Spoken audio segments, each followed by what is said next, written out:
我今天就让你明白，人为什么要活着？什么叫快乐？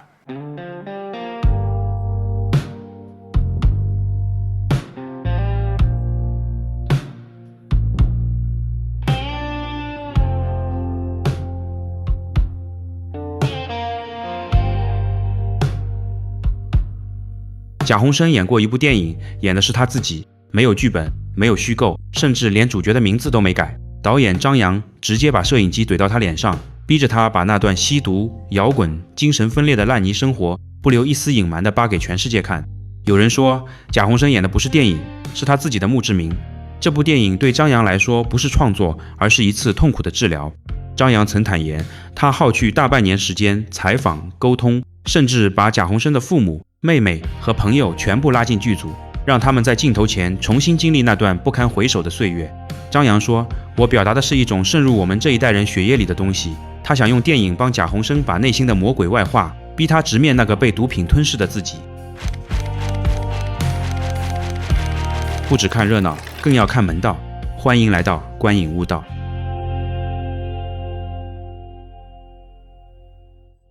影片开头，通过贾宏声的经典角色和观众采访，我们大致了解了他的形象，观众对他的演艺生涯褒贬不一。最为重要的是，贾宏声吸毒的过往和喜爱摇滚的事实也做了交代。话剧舞台上，导演向贾宏声提议要把他的过往拍成电影，还邀请了贾宏声的父母来亲自参演。贾宏声一口答应，正好也可以回忆下过往。贾父和贾母打包了老家的全部家当，提前办了退休，坐上赶往北京的火车，眼神里满是无奈与迷茫。为人父母，只想给孩子带去照顾和帮助，却也愁绪难掩。不久，妹妹接上二老，来到贾宏声的住处。进门后，父母打量着叙利亚风格的屋子，终于见到一身时髦装扮的贾宏声，可他非但没有喜悦，反而一脸诧异。他没多说什么，转身便关门回屋，逆子的形象展现得淋漓尽致。趁贾宏声去卫生间的间隙，贾母第一次走进他的房间，面对昏暗脏乱的环境，他一把扯下窗帘，动手打扫起来。哪来的肥皂啊？贾宏声在厕所看到了肥皂，这让他很不爽。这里需要说明一下，这种肥皂是过去农村用猪板油制作的传统清洁用品，不同于现代社会的工业肥皂。贾宏声强硬地表示，只能用香皂，禁止使用肥皂。在他眼中，用肥皂是农民的选择，既老土又寒酸。谁让你进来的呀？这屋太脏了，我帮你收拾收拾。窗户不能总关着，得透透空气。不用，出去。以后这屋子没我允许，不许进来。出去。贾宏声见母亲替自己打扫，不仅毫无感激，反而责怪他擅自闯入。根本就不和你交流，一进他的屋就往外轰，不是说你的脚臭，就是袜子臭，说的都是一些刺激人的话，这哪是来当爹呀？要说他是爹还差不多。饭桌上，贾母数落着儿子不务正业，荒废人生，贾宏声却反过来嫌弃父亲，满口东北方言。这个事儿可咋整啊？哎，你可别老这事儿可咋整？你试试说这事儿该怎么办？都说一辈子了，咋改呀？什么咋改啊？能改你试试。说这事儿该怎么办？你试试。这个事儿该怎么办？你这不是能说吗？说是能说，不习惯，你得慢慢习惯。一次，老贾喊贾宏声吃饭，顺便进房间想跟他谈谈，贾宏声却连眼皮都懒得抬一下，一脸冷漠。老贾看不下去，觉得儿子天天宅在家，肯定还是吸毒闹的。面对质问，贾宏声沉默不语。老贾气急败坏，抬手便是一记耳光。贾宏声很淡定，丢下一句：你要是想聊的话，咱们就接着聊；不想聊的话，你就可以出去。父子间的关系形同陌路。贾宏声的状态让两位老人很着急，他们去请教医生，医生说这是吸毒的后遗症，会持续很久，要有耐心，尽量满足他的要求。贾宏声说想要一辆自行车出去溜溜，老贾赶紧买了辆二手车，把配件都装好。贾宏声却不要那些心安的配件，嫌太老土。这都是新的，我刚安上的。我知道，太难看了。还有前面那个瓦盖，还有链盒，还有那铃儿都差。最终，一辆极简的哈雷摩托版自行车就此诞生。贾鸿生骑着这辆特立独行的座驾，在北京的街头肆意驰骋，潇洒中透着股放荡不羁的劲儿。父母担心他继续吸毒，每天骑车跟在后面形影不离。老贾发现贾鸿生经常独自去日坛，其实他已经在戒毒了，只是不想跟父母有任何沟通。舞台上，导演问起吸毒经历，贾鸿生坦言，那是在1992年，他拍了很多戏，表演灵感枯竭，其中就有张扬导演的话剧《蜘蛛女之吻》。张扬对他的评价很客观，他很满意贾鸿生在舞台中的表现，虽然之前对他多少有点嫌弃。贾鸿生第一次碰毒品是在排练的时候，美术安斌也在场，那时他迷上了重金属，打扮夸张，性格又极端执拗，凡事都容易沉迷走火，吸毒也不例外。吸毒对他来说就是一种时髦，甚至带着虚荣。对，就是虚荣。他跟我们的观念不一样，一说我们就是农民土，什么都看不惯。贾鸿生瞧不上一切老土的东西，包括老贾的穿着。他逼老贾穿上自己的牛仔裤出门，哪怕尺码完全不合身，老贾一脸憋屈，只能缩着肚子照做。半路上，贾鸿生想喝啤酒，老贾就去小卖部买了2瓶。两人走到4环一座立交桥下，席地而坐。贾鸿生躺在草地上，望着远天的风筝，朗诵起了列侬的歌词。旁边的老贾一脸茫然，父子虽坐在一起，却像2个世界的人。贾鸿生又让老贾去王府井外文书店买披头士的磁带。你要啥样的 ？The Beatles。啥？啥？你长不长记性？你怎么说话呢你？叫什么名字 ？The Beatles。一句英文把老贾难住了，蹩脚的发音加上记性不好，折腾了半天也没能买回那盒正确的磁带。回到家，老贾想了个笨办法。照着墙上的海报画下列侬的头像，再去书店比对，这回总算是搞定了。音乐似乎给贾鸿生带来了一丝转机，父子俩依然每天去那座立交桥下，老贾铺上地垫，备好啤酒，摇着树枝赶蚊子，无微不至地服侍着儿子，只盼着他能有所好转。渐渐的，父子间的关系也开始有了缓和的迹象。突然一阵大雨打破了这份平静，贾鸿生不但不躲，反而尽情在雨中淋着，享受着。那天他走了整整1夜，没有回家。他还去了日坛，对着墙壁喊出了那句：“贾鸿生，坚持住。”在家楼下，贾鸿生看到拉面摊，突然很想吃，他立马上楼找父母要钱。给我10块钱。不行，说清楚，你到底去哪儿了？我没什么好说的，赶紧给我10块钱。你是不是又弄毒去了？少提这个行不行啊？为什么不提啊？你是不是心虚了？别废话，赶紧给我10块钱，我等着用呢啊！你要钱干什么？你是不是又买货去啊？我吃饭去，行不行？你一大早吃什么饭啊？锅里给你留着呢。我不想吃，我想出去吃。没钱？你怎么老没钱啊你？你爸这都病了，还没给他买药呢。他病什么呀？他跟这儿病啊？他跟这儿演什么呢？这整天啊！昨天下雨陪你都淋发烧了，这是演吗？你到底给不给？你这孩子怎么没人性呢？给不给？不给！在激烈的对峙中，贾鸿生的内心再次爆发，他冲回屋里，抬脚猛踹电视机，扬言要把它砸烂。老贾被逼无奈，只能再次妥协，把钱塞给了他。贾鸿生摔门而去，下楼去吃那碗心心念念的拉面。这一次冲突过后，吸毒后的幻视和幻听又开始萦绕在贾鸿生心里，毒品的后遗症依旧阴魂不散，纠缠着贾鸿生。他紧闭双眼，在草地上浑身抽搐，回想到1993年的那次感觉，他幻想着自己是约翰列侬的儿子，与这个世界格格不入，所有人在他眼中都成为了白痴，内心充满着痛苦与挣扎。他戴着耳机回到住处，莫名其妙的一顿输出，赶走了正做着饭的好友顺心。滚蛋！有病啊你！你滚蛋！那段时间，贾鸿生与顺心混在一起，两人相识于一场聚会，审美非常合拍，常常彻夜交流电影与音乐，但他们都有吸毒的恶习。贾鸿生对列侬的狂热崇拜，正是源于顺心某次无意间的指引。一天晚上，两人在住处放着音乐，贾鸿生觉得耳机里的音乐不够刺激，直接拔掉耳机外放，引起了邻居的不满。他不但不收敛，更是变本加厉，接上音响，放大音量，朝着窗外肆无忌惮地放纵起来。在贾鸿生26岁生日之际，顺心亲手画了一幅列侬的画像，当作生日礼物送给了贾鸿生。在家中的聚会上，贾鸿生和朋友们举杯欢庆，导演张扬和他的女友也在其中。他们沉浸在摇滚音乐之中，尽情享受。但渐渐的，两人开始有了争论。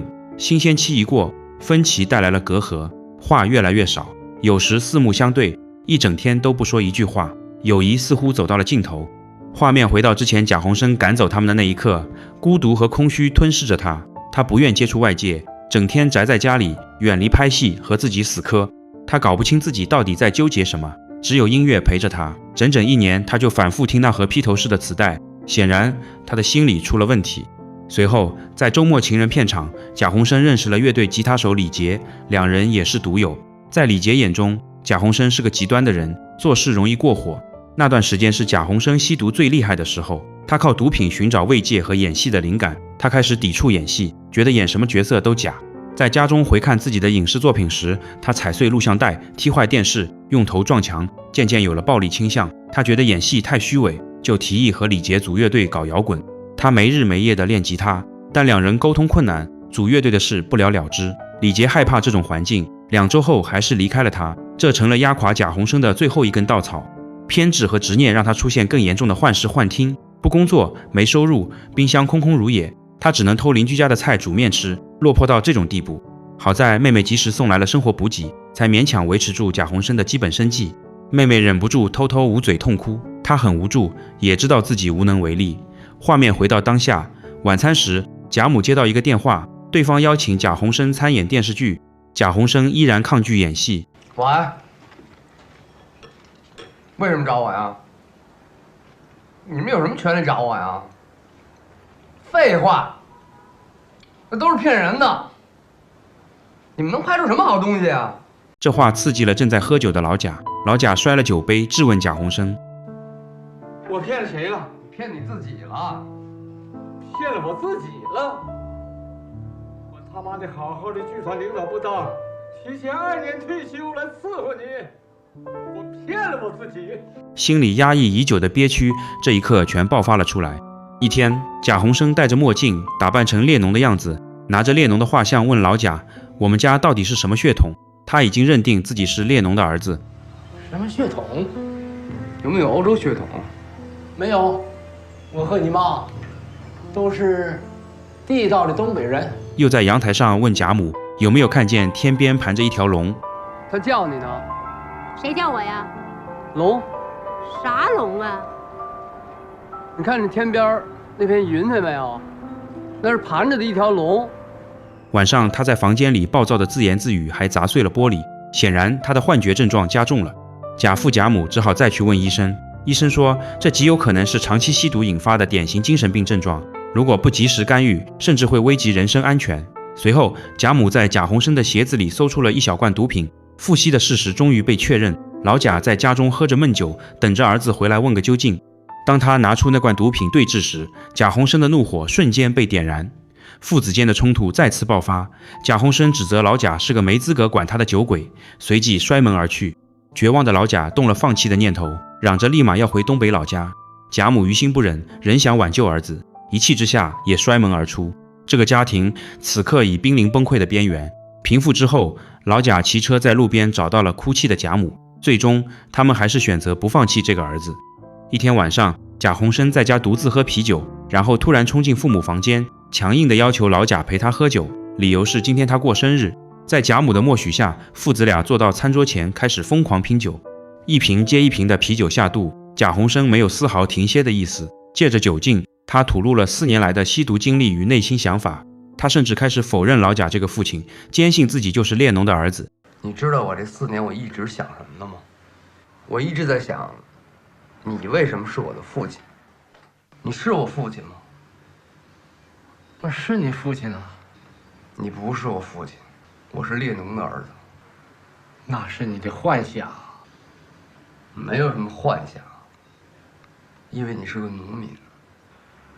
农民为啥就不能做你父亲呢？能告诉我你为什么是个农民吗？我父亲就是农民啊。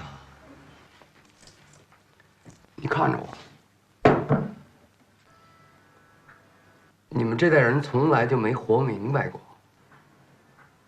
你能告诉我你为什么活着吗？你活得有意思吗？你快乐吗？后生，你说的这些话，我听不明白。我今天就让你明白，人为什么要活着？什么叫快乐？你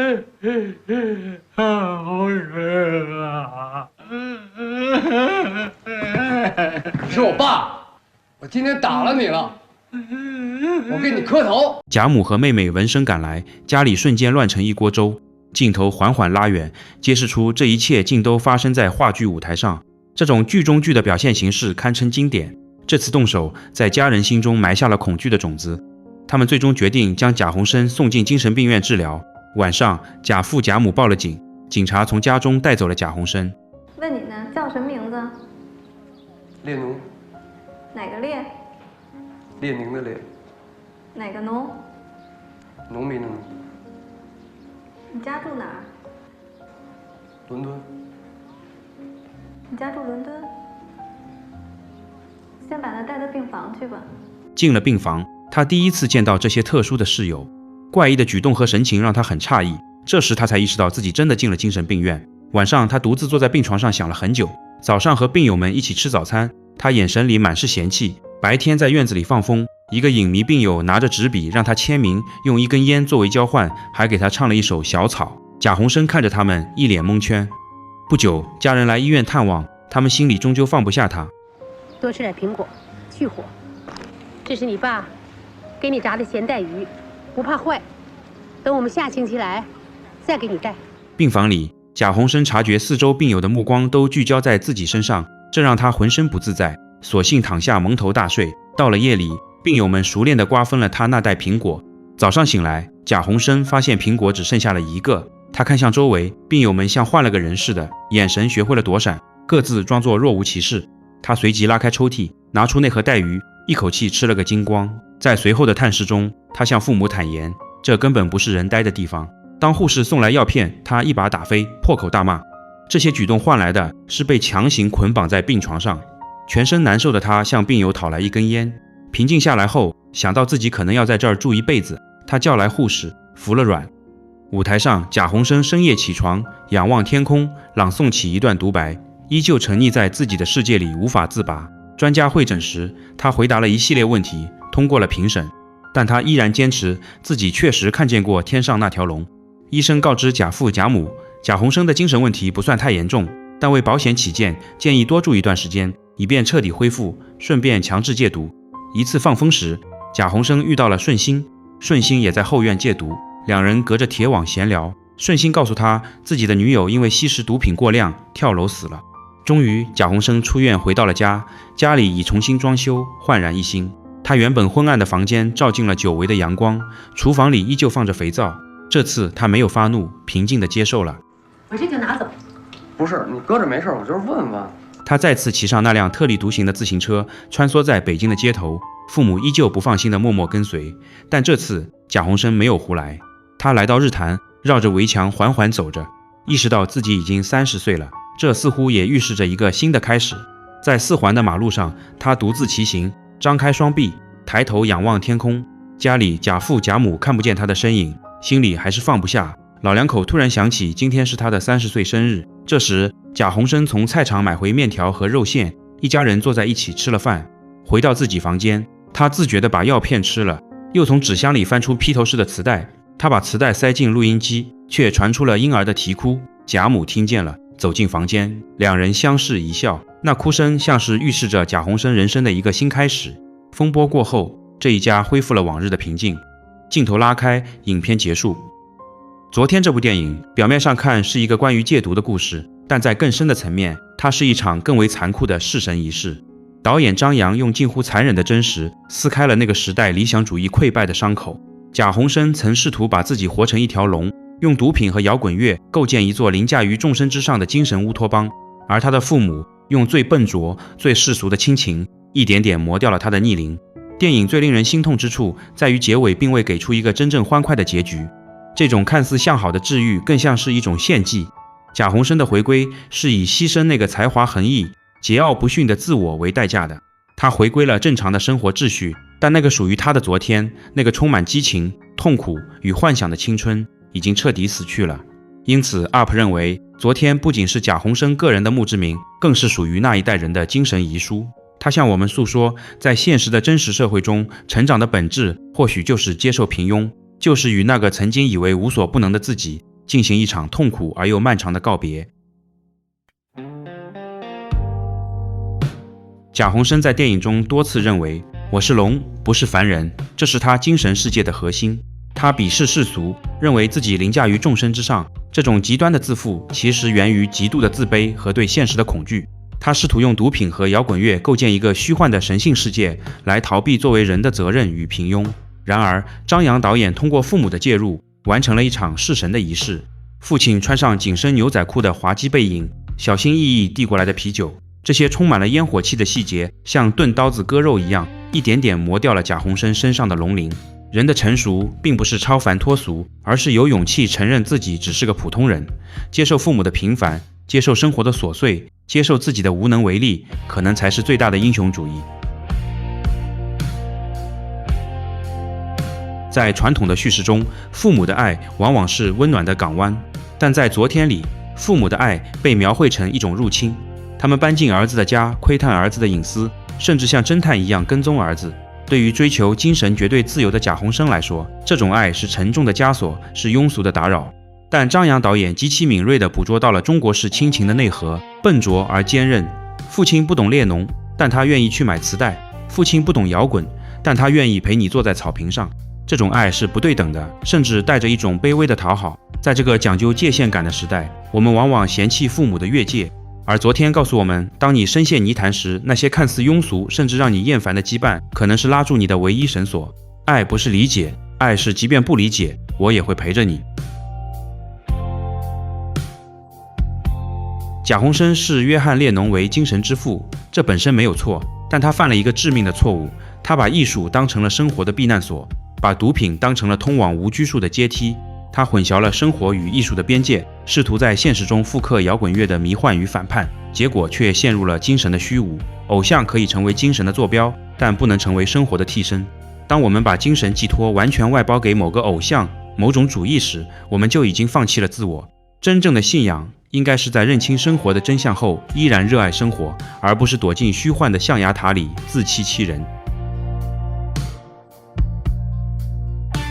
片名《昨天》本身就充满了隐喻。对于贾宏声来说，昨天是他回不去的青春，是他逝去的才华，也是他无法摆脱的梦魇。